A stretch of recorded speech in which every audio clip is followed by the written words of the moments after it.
Subscribe the channel for latest updates. Press the bell icon.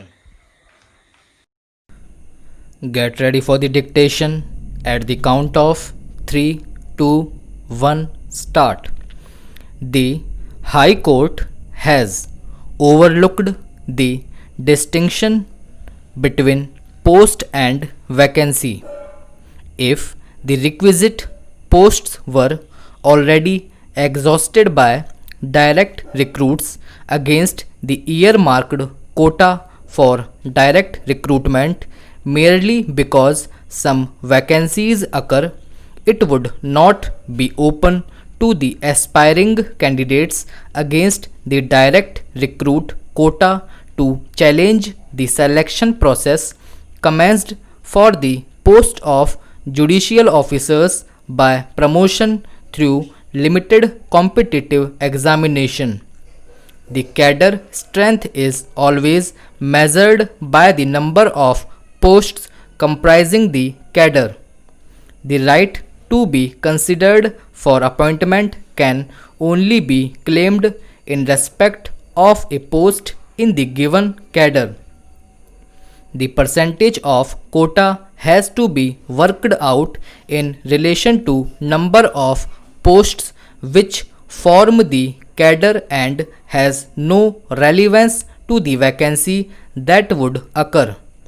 This aspect has been glossed over by the High Court in the impugned judgment. Suffice it to observe that as no post for direct recruits existed as on 30th April 2008, the challenge to the selection process to fill up the vacancy by promotion through limited competitive examination at the instance of aspiring candidates by direct recruitment cannot be countenanced. The writ petition filed by such aspiring candidates therefore ought to have been dismissed by the High Court. Having said this, it must follow that the selection process of 2008, which has been completed pursuant to the liberty given by this court by way of interim order, is proper and has become final. On this finding, the challenge in the companion writ petitions to the selection process commenced for the year 2010 does not merit interference, in that the vacancy position as on the date of the notification, that is 4th November 2010, for commencing selection process in 2010 were only up to 8 vacancies for appointment by direct recruitment from the bar.